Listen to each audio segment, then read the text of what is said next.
Matapos ang matinding last chapter na nag-appear si Mahito mga kaibigan, ngayon na lumabas na ang spoilers para sa parating na chapter 8 ng JJK Modulo, ay sa wakas matutunghayan na natin ang pasilip sa isang matinding na parating na chapter na kung saan ay sa wakas i-reveal na dito ang isang origin story at marami pang iba mga kaibigan na magpapa-excite sa inyo. Pero disclaimer muna, spoilers pa lang po ito at ang mga impormasyon na ilalahad ko ay subject to change pa po. Kaya na may wag na natin patagalin pa, let's go. Eksena ay nagsimula sa isang flashback patungkol sa tatlo manong tinatawag na heavenly gods na minsan na raw noong nag-clash. Matapos niyan ay pinikita itong dalawang Simurian na ang isa ay matanda, ang isa naman ay nasa middle age na mga kaibigan. Nagkaroon sila rito ng isang conversation patungkol sa dalawang bata raw na dapat daw nilang hulihin kasi baka ay magnakaw raw ang mga to dahil sa gutom, na kung mahuli nila ito ay ibabalik daw nila ito sa kung nasan daw nagmula ang mga batang yan. Pero kung may papakita raw skill ang mga batang to ay pwede raw nila itong bigyan ng trabaho. At ang mga batang tinutukoy nila mga kaibigan ay itong si Namaro at Cross pala. Agad namang sumugod itong dalawa dito sa Simurian na to which ay agad silang natalo nito, pero sinabihan sila na may papatrabaho raw siya dito sa dalawa kapalit ang pagpapakain sa kanila. Kasalukuyan kasing gumagawa ang Simurian na to mga kaibigan at ang mga kasamahan daw nito ng isang kanal.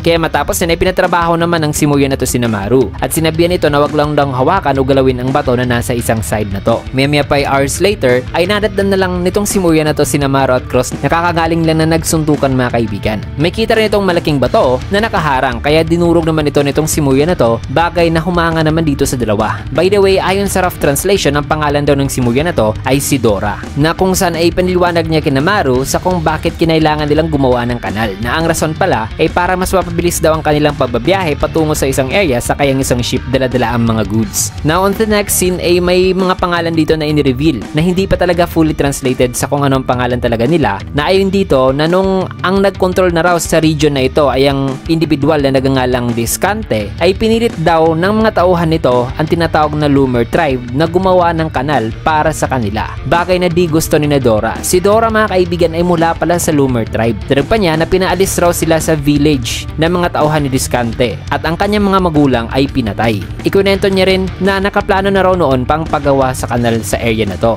Ayon sa kanya na may isa rin daw sagradong nilalang na kilala sa mga Loomer tribe na tinatawag ng mga Karian ang nakatira raw sa area na to, na kung saan ang mga Karian naman ay umatake lang daw sa mga hindi Lumerian o hindi mula sa tribo ni Dora. Kaya ang ilan sa mga tauhan daw ni Discante noon na nagtatrabaho sana sa paggawa nitong kanal ay napatay daw at kinain ng Karian. Dahil dito ang ilang mga nilalang ay nag-decide na patayin ang Karian na creature na yan. Kung kaya't ang mga Loomer na lang ang nagpatuloy sa paggawa ng kanal kasi sila lang ang di inaatake ng Karian. Nabanggit din dito na mahirap daw tirhan ang bansang ito sa kung nasan sila ngayon, kaya ang ginagawa raw nilang paggawa ng kanal ay hindi raw para kay Discante kundi para raw sa Loomer tribe ayon mismo kay Dora. Kasi ayon pa sa kanya na kahit naatakihin sila lagi ay kung gaganti rin daw sila palagi sa mga tauhan ni Discante talagang wala raw magbabago at magpapatuloy pa rin daw ang ganitong sitwasyon. Kaya para ang iba't ibang lahi raw ay magko-coexist talaga ng mapayapa ay kinailangan daw talaga ng isang pagbabago at kailangan din daw ng isang bagay na magko-connect sa magkaibang lahi. Nang sa ganon ay magkaroon daw talaga ng magandang coexistence at yan daw ang paggawa ng kanal na to. Once tapos na raw ito ay magkakaroon raw kasi ng connection ng Loomer tribe sa mga lahi ni Discante. At saka ang tubig ay tutulong daw talaga sa mga dry area dito at magpapababa raw sa bilang ng mga batang magkakasakit dahil sa kakulangan ng tubig. Ang istorya na to ni Dora mga kaibigan ay nagpagalit naman kay Cross, kaya kinabukasan at sa mga nagdaan pang mga araw ay hindi na tumulong si Cross sa paggawa ng kanal. Sabi naman ni Dora na naiintindihan naman daw niya ang line of thinking ni Cross kasi ganyan din daw kung mag-isip ang kanyang mga kasamahan sa kanyang tribe. Kaya nga ay siya na lang daw pala ang mag-isang nagtatrabaho ngayon nitong kanal. Matapos yan ay nakita naman nila na may nag-collapse na pilapil o tambak ng lupa o mga bato mga kaibigan na nabuo ni Dora sa paghuhukay. Isang bagay na nagpainis naman kay Maru. Gayon pa man ay determinado pa rin si Dora sa pagtatrabaho despite sa ganitong pangyayari. Matapos yan ay sa area naman na may nagka-camping mga kaibigan na isang tribo o mga ka-tribesmate din ni Dora na maaaring dumating ang suspect sa pagpapakulap sa nakatambak na sana na lupa at mga bato ni Dora, ay napag-usapan ng mga to dito ang pagiging hangal daw ni Dora kasi mag-isa lang daw itong gumagawa ngayon ng kanal, at saka nag-a-assume din daw si Dora sa pakipag-coexist kina Diskante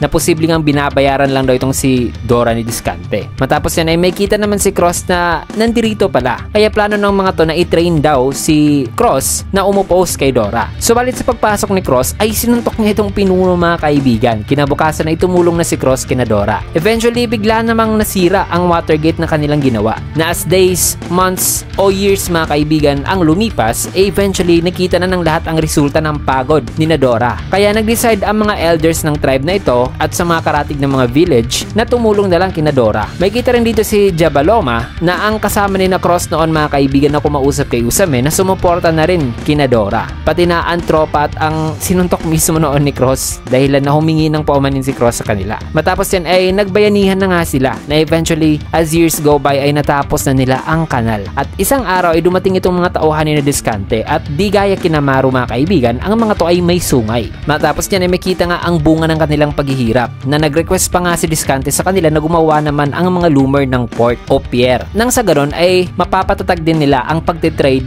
between sa loomer tribe at sa lahi ni Diskante. Sabalit ang impormasyon na yan ay di naman nagpasaya kay Jabaloma na ngayon napansin naman ni Cross kasi 10 years ago pala ay namatay ang anak na babae ni Jabaloma dahil sa mga kagagawa ni Diskante. Matapos yun, agad naman silang nagplano para sa gagawing port o pier. At sa paglipas ng panahon ay may kita na nagse-celebrate sila at unti-unti na silang bumabangon. Subalit may isang nagnanarrate dito na nung inakala na raw nila na magiging maayos ng lahat ay may isang trahedya palang biglang nangyari nang kinain daw ng isang Carian ang anak ng isa sa chieftain ni Diskante. So finally, may flashback origin na tayo kina Maru at Cross mga kaibigan na ano kaya ang nangyari sa kung bakit kinain ng Carian ang anak ng isa sa chieftain ni Diskante. Pero itong mga impormasyon mga kaibigan na inilahad ko ngayon ay mostly hindi talaga accurate, lalo na sa mga pangalan, at may mga impormasyon din tayong nakaligtaan dito since na rough translation pa lang ang pinagbabasihan natin dito. Kaya tutok lang kayo sa chapter 8 ng JJK Modulo sapagkat doon yung madadama talaga at malalaman ang tunay talagang nangyari rito sa chapter na ito na puno ng revelasyon. Kasi sad to say mga kaibigan ay dito muna natin tatapusin ang ating spoiler review. Kaya naman kung nagustuhan niyo ating video, you can get a like, comment, follow, subscribe na rin for more videos like this. Maraming salamat and see you guys again on my next